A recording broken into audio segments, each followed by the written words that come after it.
Hi everyone, welcome back to my channel. Ngasigi video asidi winter ga mari laina skin care to biro haibado morning gi natragana night ki skin care aina di morning gi dinga sigi di tawtre numidang se hojik se nungsa se kara haidara ise nungsa se loidore pung mari muksa mukta sale se se oina mangan kitang lairingai se skin care do dumaina ta hora se haibadi numidang gi ring light tawrakan du da adugi light na tawbuse nungai ba wat leba kainosna daylight na nungai ba heleba ko adai product sing se sidai se sta loina uthoga leire aigi kainodagi horaga ado morning ga night ga gi se kari khena ba tawba yabage habadusu matang do chana ai se haijarake ba ko adum mana doini skin care se duda nights na kitang hena special oina karamba kana ba loba yabage adusu yengse ado sigi myam se site ta thamakanda face wash hana yengase ko face wash se aina hana use toramba adum seasonabda nungai khangba dugi face washing do ai loi gidana ai sila da mamangi yum da chatluba matam du da atopa haidi adudagi store dagi leigado do option do kya kana leitabagi ne aina sai sa online oina tawrage na leigidraba do sigi se me yamna loima khangnarangani clean and clear gi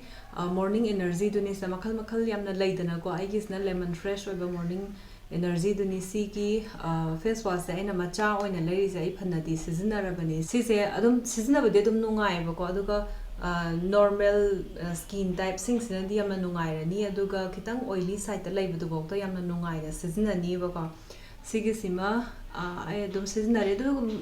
adum ai change tawe ngasi ayuk seasonaraga numidang ama seasonaba sumaina adum change tawe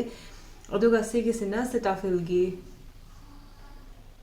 face wash to ni siso aina laibana te akhoi gi ibungona ai pan pa duna laibane ba ko aduga mangonda amur ani taraga khara nungai ramaga mongonda chana raktre allergy tho ena engonda pirakpa ado aina dum seasonabdi kem tawde ba ko ai dum switch tawraga season ai sigi ani ahum se aduga sigi face wash sina Nivea gi face wash ne ba ko sigi se oily to acne prone skin sugumba da oina sina na ba sina kamai tawdage da mai se tagraba matung da di akoina purify tawgibagi adagi akoi gi mai da dirt kumba laibada adugumba gi se mana tathok hangra kan da mai do yamna cleanse oina lainana bane aduna dry skin type da di akoi gi lairiba oil nung adu strip off tawgibagi ne khara kangna phawba yai ba ko da su season gi habadi season ba kain kai di adu loiraga hydrate tawhanaga loire mai sida ko adu sumaina Nivea gi milk delight sigi face wash mala sisu manipur dagi lairakpane ba ko sigi ani se ado adum habadi ai loinamak sima dum use story habadu de like si ahum se on laga adum face wash tawe hai tare face wash se dum season ba matam se sta ama hekta ta sano khoi gi skin type ka chana bu chana ra ba khoi da sin ba nungai ba do adu dum taraga loire hong ba tang ba adagi yamna tang ba du gi kai mathok ta de ba ko ai gi skin type tu da chana ba ngamba ama leidana ko adu dum season ba yai adu bu ta ba matam se sta khoina mai da cleanse tawbagi ta thokpa se sigi tabase di mayamna kaino tawgodo se akhoi gi ngaktang zara zara taraga ising ta thokiba na tabo ko 60 seconds komba akhoi number count tawbani khangde khangjabi amani khangde aduguma ma tawrakan du da hapetang try tawbu 60 seconds se ai chahi ama rom hen hela amani sumain tawboda hapedi skin se da yamna hena khena ba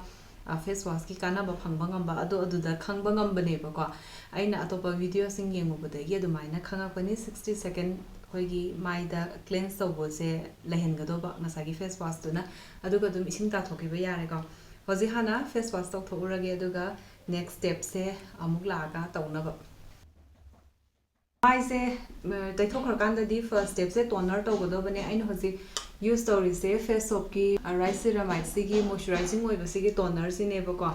yam yaudra bani si se available di loimak to oi bane Mintra adagi Nykaa Purple aduga kaino Bodes adumaina dum loin phangone face soap ki masagi website tagi su lai bic gi narna tawbodo be mathau se akhoi gi mai tan loi gra matung da amuk akhoi gi pH hanagi lairambado adaitu da amuk porakna bane aduga next tairakadori ba akhoi gi product se man hen absorb to honna bane ba ko ada chumnagi akhoi gi skin type ki matung ina su thoi aduga skin type da loina mak season ba ya ba adugumba toner su thoi aduna sigi sidi adumai gi season narakpa se phanam yamamne ai magi kano se bottle se rice ceramide se adum summer da su winter da su dum loina mak nungai bo oi ba ko light weight su oiba du kitang moisturize su tawbudo dumaina phawe aduga toner se khara summer da season abada nungai se sigi requil gi vitamin C toner sine ba ko sumaina watery oiba form ni tagre adu sigi toner sina ne akoy mai se khara kanghanba manbado adu do oi aina khanbadana dry skin type kumba adu kumba sidadi summer da budi ken kai da ko winter yor akanda di ken oi da ba male na khalle kitang kang se hen ba male khala alcohol free budi oi ba ko adagi pores reduce tong ne aduga skin tone se even oina na ba ne aduga magi vitamin C se oi bagi aina use tawdadi dum nungai ba du su kitang drying side ta leibagi kitang nungai ti oily skin type ta di amna nungai ni sigi requil gi se next serum tawsalasi skin care gi magi keno se CTM haina leibne cleansing toning aduga moisturize tawbasiga ko aduga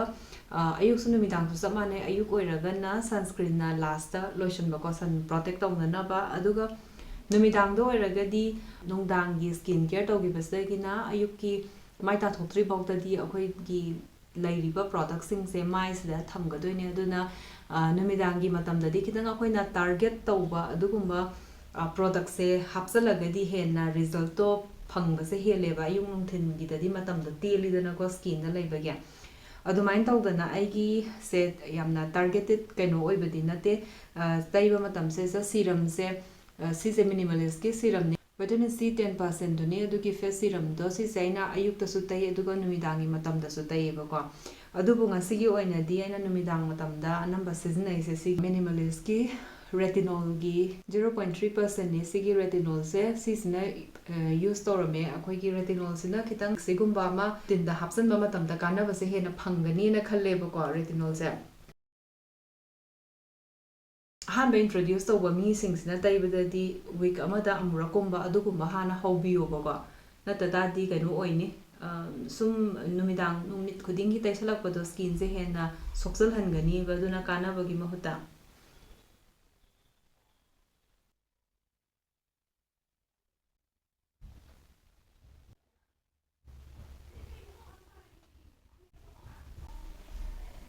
hoji sigi retinol tawgre serum ni dena ko si use tawrise mai gi dis sai loire last cream moisturizer tawraga loire ba ko aduga hojik under eye gi season ga doise the ordinary caffeine solution sigi caffeine gi se sima gi sna pigmentation su reduce tawga doine aduga akhoi gi eye contour laiba laidana ko puffiness laiba aduga mayam do reduce tawhan ga doine ba ko adu sigi se serum oina form just maina la e ba ko sigi se dum taiba se yamna nungai mitta natragana sugumba tawba tanba matamdana ai se under eye cream taiba ko sigi Innisfree gi green tea sit eye cream se sigi sini sisi yamna lightweight oirakandu da taiba di yamna nungai ba ko aduga magi di aina under eye cream gumba gi se sum ai ki moisturize tawna bagi adugi purpose ta khaktan khak taiba ko thoidokna haibadi mana aigi keno se puffiness oiro adagi keno oiro pigmentation oiro sumaina dark circle oiro phangani haise aina yam kana thajaba se pokte ba do sigi di drop ama tawrasi sigi solution se aduga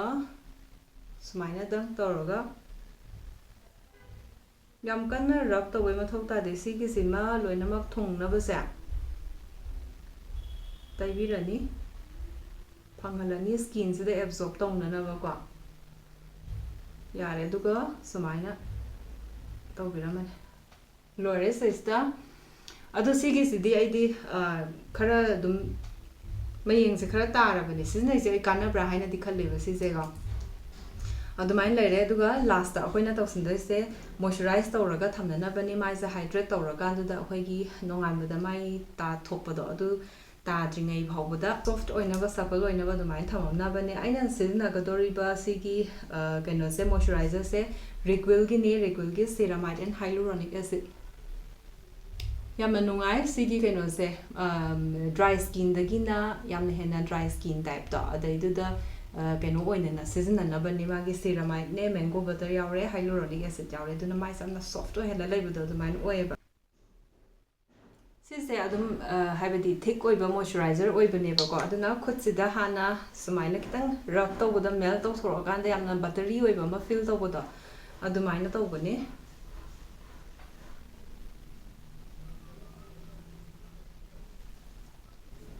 ꯉꯁꯥꯏ ꯁꯤꯒꯤ ꯃꯃꯥꯡꯗ serum ꯑꯃ ꯇꯩꯈꯤꯕꯗꯣ ꯔꯦꯇꯤꯅꯣꯜꯒꯤ ꯑꯗꯨꯗꯨꯒ ꯁꯤꯁꯤꯒ ꯑꯅꯤꯁꯦ ꯌꯥꯝꯅ ꯄꯥꯕꯗ ꯃꯥꯏꯁꯦ ꯌꯥꯝꯅ ꯊꯣꯠꯄ ꯑꯗꯒꯤ ꯌꯥꯝꯅ ꯒ꯭ꯂꯣꯋꯤ ꯑꯣꯏꯕ ꯑꯗꯨꯃꯥꯏꯅ ꯑꯃ ꯐꯥꯎꯕꯗꯣ ꯑꯗꯨꯃꯥꯏꯅ ꯐꯥꯎꯋꯦ ꯌꯥꯝꯅ ꯅꯨꯡꯉꯥꯏ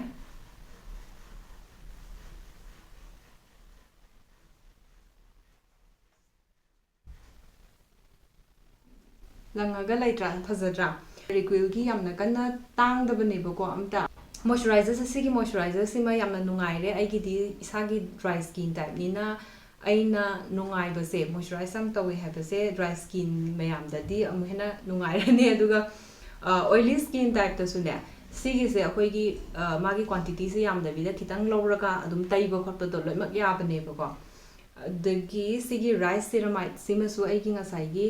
ꯐꯦꯁ ꯁꯣꯞꯀꯤ ꯁꯤꯗꯩꯁꯤꯗ ꯇꯣꯅꯔ ꯑꯃ ꯁꯤꯖꯤꯟꯅꯈꯤꯕꯗꯣ ꯑꯗꯨꯒꯤ ꯔꯥꯏꯁ ꯁꯦꯔꯥꯃꯥꯏꯠꯀꯤ ꯁꯤꯒꯤ ꯔꯦꯟꯖꯁꯤꯗꯒꯤꯅꯦꯕꯀꯣ ꯁꯤꯒꯤ ꯔꯥꯏꯁ ꯁꯦꯔꯥꯃꯥꯏꯠ ꯁꯤꯁꯤꯁꯨ ꯌꯥꯝꯅ ꯁꯣꯐꯠ ꯑꯣꯏꯔꯒ ꯅꯨꯡꯉꯥꯏꯕꯁꯦ ꯑꯣꯏꯌꯦꯕꯀꯣ ꯌꯥꯝꯅ ꯍꯦꯟꯅ ꯃꯣꯏꯆꯔꯥꯏꯁ ꯇꯧꯋꯤ ꯑꯗꯨꯒ ꯌꯥꯝꯅ ꯂꯥꯏꯠ ꯋꯦꯠ ꯑꯣꯏ ꯑꯗꯨꯒꯤ ꯃꯥꯒꯤ ꯐꯣꯔꯃꯨꯂꯥ ꯃꯥꯒꯤ ꯇꯦꯛꯁꯆꯔꯁꯦ ꯑꯩꯈꯣꯏꯒꯤ ꯈꯤꯇꯪ ꯂꯛꯖꯨꯔꯤꯌꯁ ꯑꯣꯏꯕꯗꯣ ꯑꯗꯨꯃꯥꯏꯅ ꯑꯣꯏꯕꯅꯦ ꯇꯩꯕ ꯈꯣꯠꯄꯗ ꯌꯥꯝꯅ ꯅꯨꯡꯉꯥꯏꯌꯦꯕꯀꯣ ꯑꯗꯨꯒꯤ ꯃꯥꯒꯤ MRPꯁꯨ ꯃꯥꯒꯤ ꯃꯣꯏꯆꯔꯥꯏꯖꯔ ꯃꯌꯥꯝꯒꯤ ꯐꯦꯁ ꯁꯣꯞꯀꯤ ꯔꯦꯟꯖꯇꯒꯤꯁꯨ ꯁꯤꯅ ꯏꯍꯣꯡ ꯍꯣꯡꯕꯅꯦꯕ 900ꯒ 90 ꯑꯗꯥꯏ 1000 ꯑꯗꯥꯏ ꯃꯌꯥꯗ ꯂꯩꯕꯅꯦꯕꯀꯣ ꯁꯤꯁꯨ ꯑꯩꯅ ꯑꯅꯝꯕ ꯂꯩ ꯃꯇꯝꯗ 15% 20% ꯌꯥꯝꯃꯕꯗ ꯑꯗꯨꯒꯤ ꯗꯤꯁꯀꯥꯎꯟꯗ ꯐꯪꯉꯗꯤ ꯌꯥꯝ ꯐꯔꯦ ꯑꯗꯨꯒꯨꯝꯕꯗ ꯂꯩꯍꯧꯕ ꯉꯥꯛꯇꯅꯦ ꯑꯗꯒꯤ ꯁꯤꯒꯤꯁꯤꯅ ꯑꯥꯔꯠ ꯔꯤꯗꯝꯒꯤꯅꯦ ꯑꯥꯔꯠ ꯔꯤꯗꯝꯒꯤ ꯐꯥꯏꯇꯣ ꯁꯤꯔꯥꯃꯥꯏꯠ ꯍꯥꯏꯕ ꯁꯤꯒꯤꯁꯤꯁꯨ ꯌꯥꯝꯅ ꯅꯨꯡꯉꯥꯏꯌꯦꯕꯀꯣ ꯁꯤꯖꯤꯟꯅꯕꯗ ꯌꯥꯝꯅ ꯁꯤꯖꯤꯟꯅꯕꯗ ꯅꯨꯡꯉꯥꯏ ꯀ꯭ꯔꯨꯌꯦꯜꯇꯤ ꯐ꯭ꯔꯤ ꯑꯗꯒꯤ ꯐ꯭ꯔꯦꯒ꯭ꯔꯦꯟꯁ ꯐ꯭ꯔꯤ ꯅꯣ ꯇꯣꯛꯁꯤꯟ ꯅꯣ ꯗꯥꯏ ꯁꯤꯒꯤ ꯀꯩꯅꯣꯁꯤꯁꯨ ꯑꯥꯔꯠ ꯔꯤꯗꯝꯒꯤ ꯄ꯭ꯔꯣꯗꯛꯁꯤꯡꯁꯤꯁꯨ ꯁꯤꯖꯤꯟꯅꯕꯗ ꯌꯥꯝꯅ ꯅꯨꯡꯉꯥꯏꯕꯅꯦ ꯍꯥꯏꯕꯗꯤ ꯌꯥꯝꯅ ꯁꯦꯐ ꯑꯣꯏꯕ ꯄ꯭ꯔꯣꯗꯛꯁꯤꯡꯅꯦꯕꯀꯣ ꯑꯗꯨꯅ ꯁꯤꯒꯤ ꯄ꯭ꯔꯣꯗꯛꯁꯤꯡꯁꯦ ꯌꯥꯝ ꯅꯨꯡꯉꯥꯏꯕꯅꯦ ꯁꯤꯒꯤꯁꯤꯁꯨ ꯂꯣꯏꯔꯛꯀꯗꯧꯔꯦ ꯑꯩ ꯁ꯭ꯋꯥꯏꯃꯨꯛ ꯌꯧꯔꯕꯅꯦ ꯁꯤꯔꯥꯃꯥꯏꯠ ꯌꯥꯎꯕ ꯁꯤꯒꯤ ꯄ꯭ꯔꯣꯗꯛꯁꯤꯡꯁꯦ ꯍꯥꯏꯂꯨꯔꯣꯅꯤꯛ ꯑꯦꯁꯤꯗ ꯁꯤ ꯃꯌꯥꯝꯁꯦ ꯂꯣꯏꯅꯃꯛ ꯅꯨꯡꯉꯥꯏꯔꯦ ꯑꯗꯨꯒ ꯑꯩꯈꯣꯏꯒꯤ ꯑꯌꯨꯛ ꯅꯨꯡꯊꯤꯜꯗ ꯇꯧꯕ ꯁ꯭ꯀꯤꯟ ꯀꯦꯌꯔ ꯑꯣꯏꯔꯒꯗꯤ ꯉꯁꯥꯏꯒꯤ ꯔꯦꯇꯤꯅꯣꯜꯒꯤ ꯁꯔꯨꯛꯁꯤꯃ ꯅꯨꯃꯤꯗꯥꯡ ꯇꯧꯔꯒ ꯑꯌꯨꯛꯇꯅ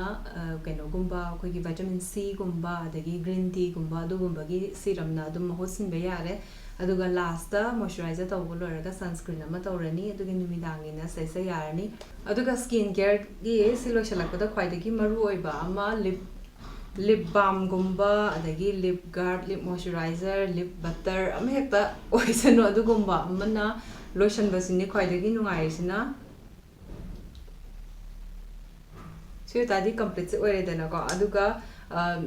ꯅꯥꯏꯠ ꯁ꯭ꯀꯤꯟ ꯀꯦꯌꯔ ꯇꯧꯕ ꯂꯣꯏꯔꯕ ꯃꯇꯨꯡꯗꯗꯤ ꯑꯩ ꯁꯨꯡꯁꯣꯏ ꯁꯣꯏꯗꯅ ꯁꯤꯒꯤ ꯍꯦꯟ ꯃꯣꯏꯆꯔꯥꯏꯖꯔ ꯑꯃ ꯁꯣꯏꯗꯅ ꯇꯩꯌꯦꯕꯀꯣ ꯀꯩꯒꯤꯅꯣ ꯍꯥꯏꯕꯗꯤ ꯈꯨꯠ ꯁꯥ ꯍꯥꯝꯃꯨꯕꯒꯤ ꯉꯁꯥꯏꯒꯤ ꯀꯪꯕ ꯈꯣꯠꯄ ꯇꯧꯕꯅꯤꯅ ꯃꯥꯏ ꯃꯤꯠ ꯇꯩꯕꯗꯨ ꯁꯤꯖꯤꯟꯅꯕꯗꯣ ꯈꯨꯠꯁꯦ ꯂꯣꯏꯅꯃꯛ ꯁꯤꯖꯤꯟꯅꯗꯦ ꯁ꯭ꯋꯥꯏ ꯃꯇꯦꯛ ꯑꯃꯇꯪ ꯁꯤꯖꯤꯟꯅꯩꯗꯅ ꯑꯗꯨꯅ ꯀꯪꯉꯒ ꯂꯩꯕꯒꯤ ꯍꯧꯖꯤꯛ ꯁ꯭ꯀꯤꯟ ꯀꯦꯌꯔꯁꯦ ꯁꯤ ꯑꯣꯏꯔꯗꯤ ꯀꯝꯄ꯭ꯂꯤꯠ ꯑꯣꯏꯔꯦꯗꯅ ꯈꯨꯠꯁꯦ ꯌꯥꯝꯅ ꯁꯣꯐꯠ ꯑꯣꯏꯔꯒ ꯌꯥꯝꯅ ꯅꯨꯡꯉꯥꯏ ꯁꯤꯒꯤ ꯑꯚꯤꯅꯣꯒꯤ ꯀꯩꯅꯣꯁꯦ